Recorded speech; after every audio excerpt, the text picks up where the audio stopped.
Hello, everyone, and welcome to Rush Roundtable episode 165. That is a big three-digit number, 165 episodes.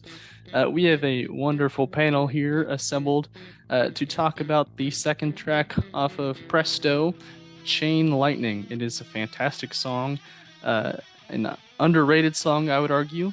And without further ado, we're going to get right into it, talking a little bit about the intro. So, the intro, pretty syncopated, right? There's some uh, all together band hits on some chords, and it's really syncopated. They come in on the one and the four, and then the two and the three, or whatever it is. It's syncopated throughout until they get to the verse.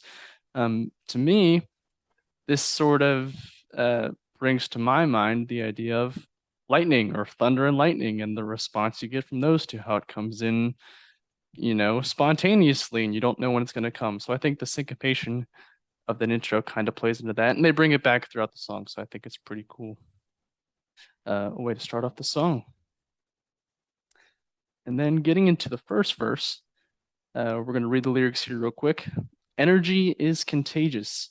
Enthusiasm spreads. Tides respond to lunar gravitation. Everything turns in synchronous relation. Laughter is infectious, excitement goes to my head. Winds are stirred by planets in rotation. Sparks ignite and spread new information. So, Todd, what do you got for us? Well, those first two lines, energy is contagious and enthusiasm spreads, kind of refers to the definition of what chain lightning is. It's something that it's lightning that spreads out, and tides respond to lunar gravitation. Everything turns in synchronous relation. That is it's kind of like, we know that Neil liked to talk about weather, but it's kind of like he's also talking about how people respond to other people. And if you're paying attention to what's happening around you, you can also respond to lunar gravitation and in synchronous relation.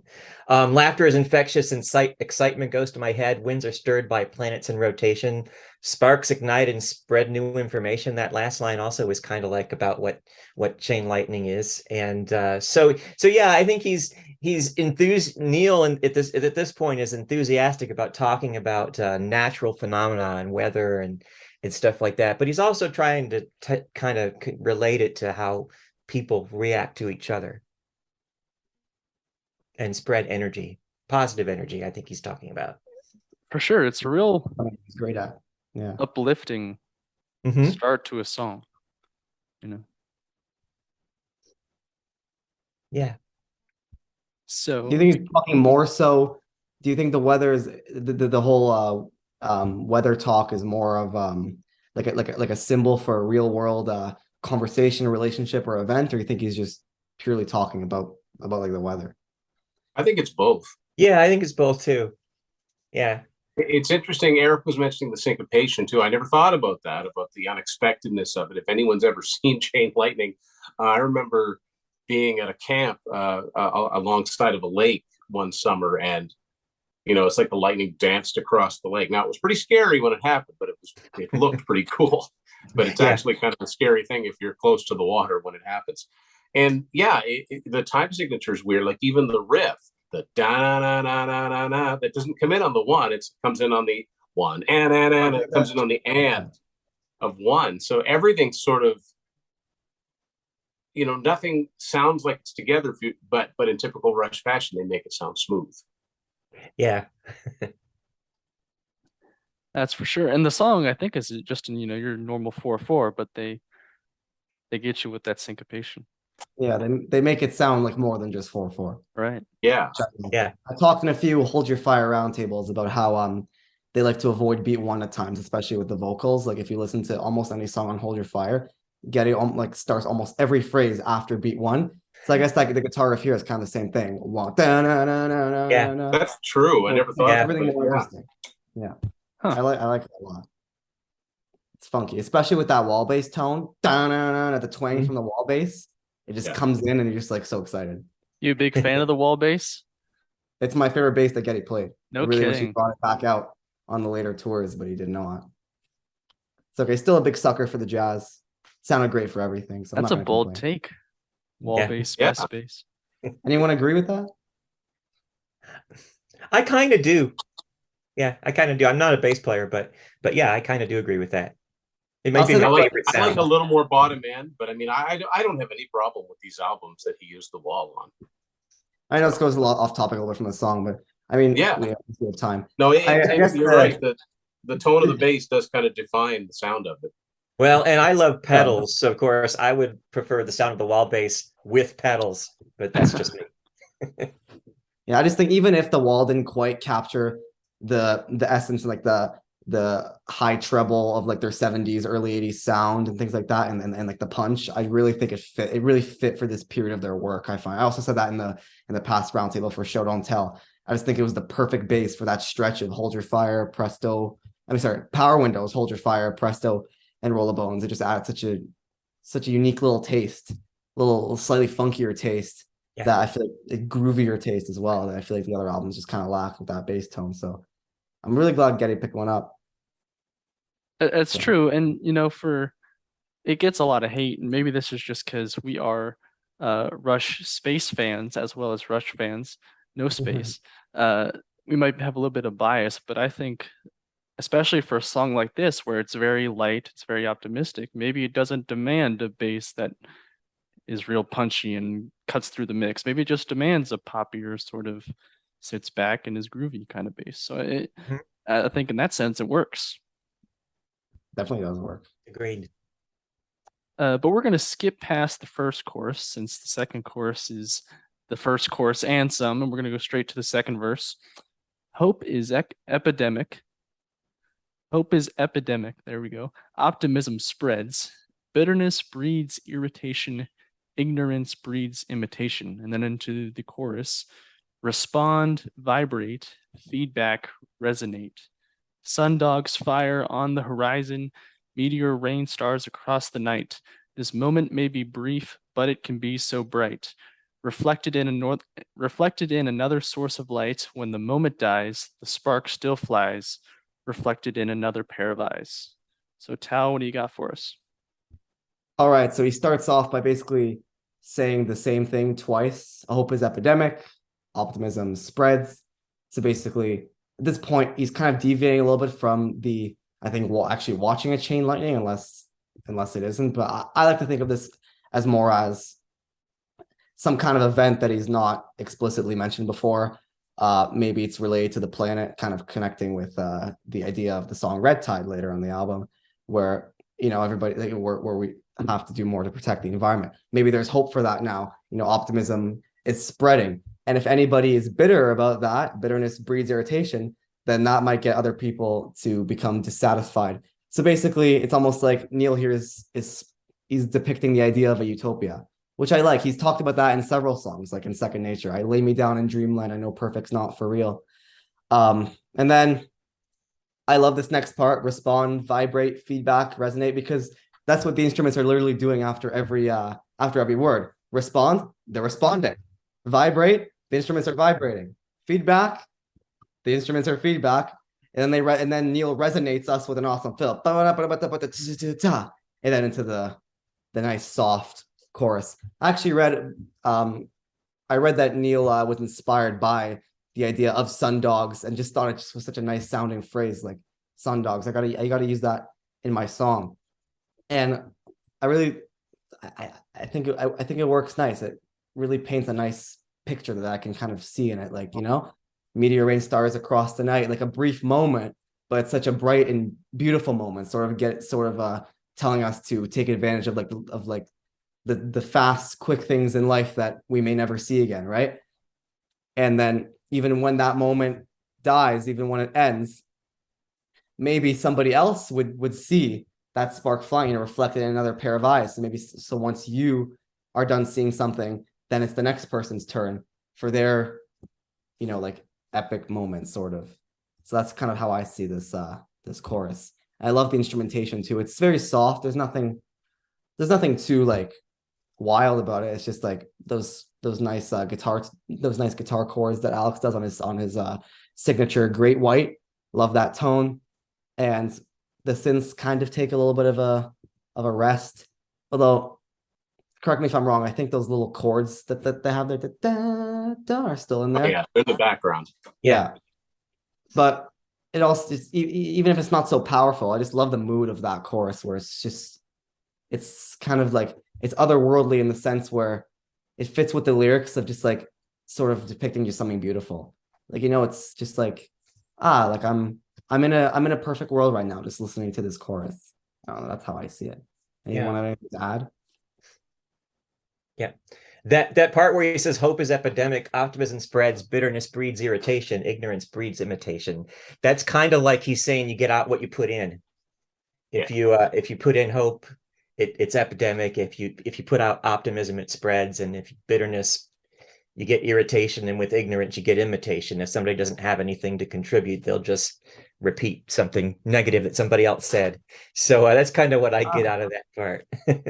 I also like the idea that the song kind of starts the intro and the verses before the chorus are kind of riff based. They almost sound like they would have been written on a guitar or a bass, and then the chorus is very melodic and it sounds like it was probably written on a keyboard. It really opens up. Yeah. The juxtaposition between those two, I think, is brilliant. And I just now think that we should get Ryan to put together another video where Geddy likes to sing one word. Because has he done one with hope? Because I don't think so. Hope comes up a lot. I mean, hope is what remains to be seen. Yeah, I don't think he did hope. I believe in hope. Like, that we need to have one that's hope. I know they're easier. I know that's easier said than done because obviously a ton of work goes into those. But I really like watching those. Yeah, Ryan, go make a video. There's literally a 2-minute instrumental called Hope. So there you go. Yeah. But hope comes up in Faithless a lot too. So, and I'm sure there's others that, if you start digging, you'll probably find it a lot. But yeah, definitely the song.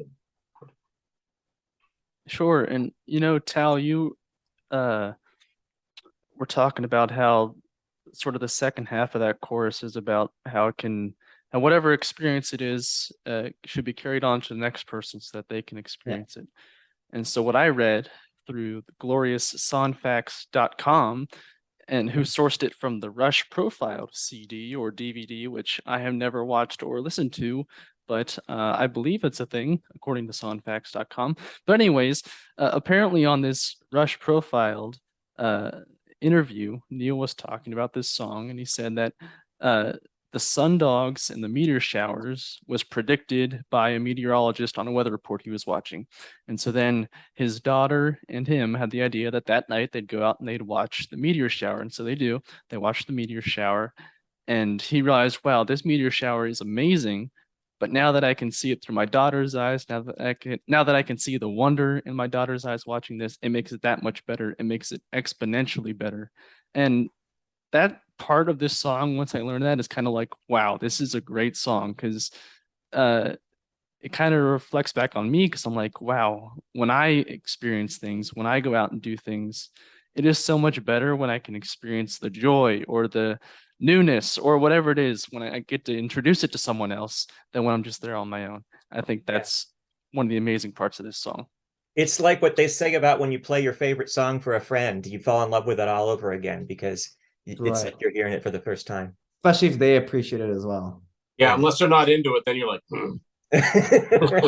what do you know? But yeah, knowing that now, that makes this song even more emotional. I kind of got a little teary-eyed hearing you talk about. You know what? His daughter. That's everything I was going to say about the third verse. Yeah, it's like, hopefully somebody won't get to that before I do. No, I was going to mention that because it's incredibly poignant now because they're both gone. But it's so relatable because you can experience, something, you could see a site like that on your own, but if you someone to share it with, it's that much more.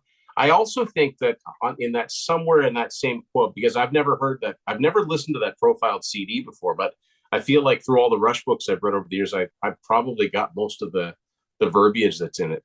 But he talks about Christmas in New York and walking and feeling like you're not walking on the ground. You're just, the positive energy is everywhere. I think he talks about that a little bit too when he's also talking about Chain Lightning. But yeah, it's very, very, it really, I bristle a little bit when people talk about, Rush's lyrics as being impersonal. That's a very, very personal lyric. You just don't know enough to read into it and learn about what it's actually about. That's right. It's absolutely true. So after this second chorus, we go into a short but perhaps deceptively simple guitar solo, and then into a third verse and the chorus and the outro.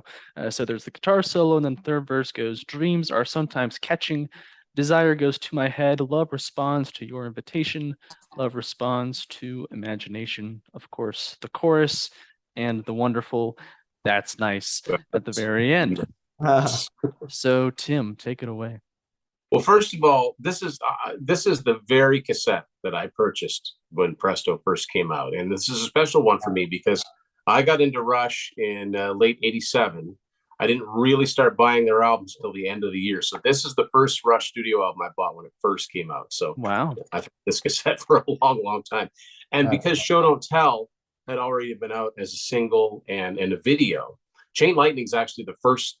I got the album. Show Don't Tell is magnificent song, but this is the first song I heard that I hadn't already heard. So it was like, all right, let's dig into this. So yeah, I've always really had a soft spot for the song. The guitar solo is, well, to quote Baba Dung McKenzie, I guess we go to out, guys to the bump, she's picking it on beige. It's backwards. The guitar solo is backwards. It's just, it's been said. I've memorized that way too much. Oh, because how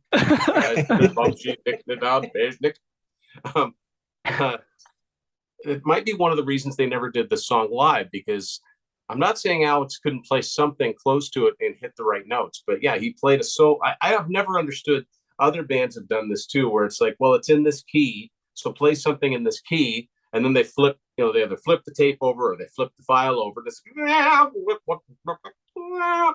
and that's what you get here. Like you can't. You could probably reproduce the sound of it with a whammy bar or whatever. Jeff Beck probably could have done it, but it's a cool solo and it somehow fits. And I like that last sort of climbing note before the last verse comes in, which when you think about it, that would have actually been the first thing that Alex played. So he would have started like way high and then brought it down. Like I'd love to hear if they ever do, an anniversary edition of Presto. I'd love to hear a take of Chain Lightning with the guitar solo frontwards or whatever. Yeah. So what I love about the last part, that's nice.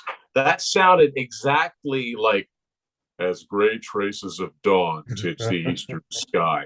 So was that Neil again with his voice brought down? It sounded exactly like the effect they used on the Necromancer. 14 years doesn't seem like a long time now, but 14 years from Progressive Steel to Presto is a lifetime. It's so different, right? But that same effect. Right. And I don't know where that came in, why the idea behind that, unless, that's the Rush humor. It's like, what did you think of that meteor shower? That's nice. Like it's almost like they're like, we got to do something at the end of this. We don't know what. This is going to be a song that actually has an ending. It doesn't fade out. So what are we going to do? So eventually they happened upon that. And I remember I just laughed out loud the first time I heard it. And immediately it made me think of the Necromancer of all songs. Yeah, when that came out, I was hoping it was Neil, but figured it was probably Geddy. Turns out it's Alex. Yeah, it's Alex. Okay. That's hilarious. Yeah, Geddy said it. My understanding is that it's Neil that does the Necromancer. But I mean, right. For the first time I sat, when I was taking radio broadcasting, the first time I figured out how to treat my voice, I could make it almost sound like that. And that was a cool one. I'm like, oh, that's how they do that. Of course, now it's preset, right? But yeah, it's a cool way to end the song. And I like, again, Neil changes the beat. The snare is like da da da da da da da. Like the snare comes down, I don't know, on the 2 and the 4 this time, and yet the rest, Geddy and Alex are playing the dun da da down, down. Like they're kind of doing the same thing they were at the beginning, but Neil's changed his pattern. And the last verse, if you track, I guess, the progress of the verses in typical Neil fashion, they sound the same to the ears because he's using the same rhythm and the phrasing, but he's changing the words around. And by the time he gets to the third verse, he's talking about love a little bit more. So it's gone from the very broad, up in the sky thing to very, very personal. And I think that's a song where, obviously he did that on purpose. It really wouldn't have made much sense to start with that verse and end with the, planets in rotation. That's pretty typical of Neil, to start, with big and then bring it in, sort of like Entre Nous or any number of songs. It's a cool set of lyrics. I like the song. I've always had a soft spot for it. I remember the first time that I heard it, and once it starts, you get the Getty going, hey, hey, hey. I don't remember vocal things. I could be wrong, but I don't remember vocalizations coming in like that, and using his voice like that. I think that's a Rupert Hine influence, because it's all over Presto. Yeah. And Scars. I mean, the first hey, and he never used to do that with his voice. So I think that comes from working with a producer that worked with, Rupert Hine worked with Tina Turner and Stevie Nicks and the Fix and all kinds of different Howard acts. Jones, yeah. Yeah. So, more vocal oriented music. So it had a cool effect. I really do think it did. And Presto's a fine album. I don't have any problem with it. But then again, I have a soft spot for it too. But Chain Lightning is definitely one of my favorite songs on this album. Yeah. I wanted to mention too that brief little, it's very brief, instrumental intro to the solo. It goes dun, dun, dun, dun, dun. It kind of sounds like the orchestra hit, which was that thing that everybody was using in the 80s, like in Owner of a Lonely Heart by Yes. Oh yeah. And Hello Again by the Cars. Yeah. But it's actually played by them, I think. I don't think it's sampled. I think it's actually synth bass and drums. What's Neil's that? Drum solo at the time. Oh, yeah. Yeah, absolutely. Right, where he programmed the little big band sounds. And fanfare. That kind of unison playing like that is one of my favorite things. And so I like the song instantly when I heard that. Yeah. Dun, dun, dun, dun, dun. Yeah, it's this little cool little descending thing. Yeah. And of course, the drummer, I can't help but appreciate those little accents that the percussion master himself did to help accent the guitar solo. And then ending off with a fill. All on that 6 and 8 inch toms that he had on his Ludwig kit. And in that last chorus, of course, he does the bell ride, ding, ding, ding, ding, like his trademark thing that he does in Subdivisions and in so many songs, not just playing like 8 notes or 16th notes, but ding, ding, ding, ding. YYZ, that's one of his things that he does. Spirit of Radio. Yeah. And so he gives us a little bit of that. And he just said that I just love the sound of the phrase sundogs. And he described what they actually are. These they're two prisms of light. I've never seen it happen, or I've never had experience where I've looked and gone, oh, those must be sundogs. I've yet to see them. Someday maybe I will. I guess the weather conditions have to be just right. Yeah. But one day they will, and you'll think of this song. Absolutely, I will. Yes. I'm reminded of Rush songs for some reason or another all the time. That's what he was talking about. I could be watching a history documentary. I could be watching a sitcom. Something will come up where I'll go, oh, that's. And that's the beauty of it, right? Yeah. Absolutely. Yeah. Well, any other closing thoughts on Chain Lightning? We've already talked about this, but it's my favorite Neil Peart performance on this album. Really? This song is my favorite Neil. Really? I may have to go with Scars for #1 drum performance. That's too. That's pretty complicated. Yeah. He incorporated that little kept part. himself busy on that Scars Roundtable, but he incorporated that part in his solos for the next 15 years. Yeah. Up until R30, he did on the electronic. He go but with a bum bum but with a bum bum It's very cool. But anyways, not the right songs for this roundtable. I'd throw I a agree vote. that drum performance is very, very strong on the song, especially in the guitar solo, and just those those Ludwig 6-inch toms and 6 and 8-inch toms just really, really stand out in that guitar solo. Just sometimes I wonder why I switched to DW. I'd throw a bone to Warpaint for that title, but Yeah. again, a discussion for a different time. It's tough to pick one. It is tough to pick one. It's always tough to pick one. But regardless, there you have it. Chain Lightning, second song off of Presto. We'd like to thank everyone for watching. Leave a like, leave a comment. Let us know what you think of Chain Lightning, of Presto as a whole. And subscribe so you can be sure to be on the lookout for the rest of the Rush Roundtables that will be coming out. We'll be doing the rest of Presto and then Roll the Bones and Counterparts and so on and so forth. And it just never ends. So again, thank you for watching. We'll catch you next time. See ya.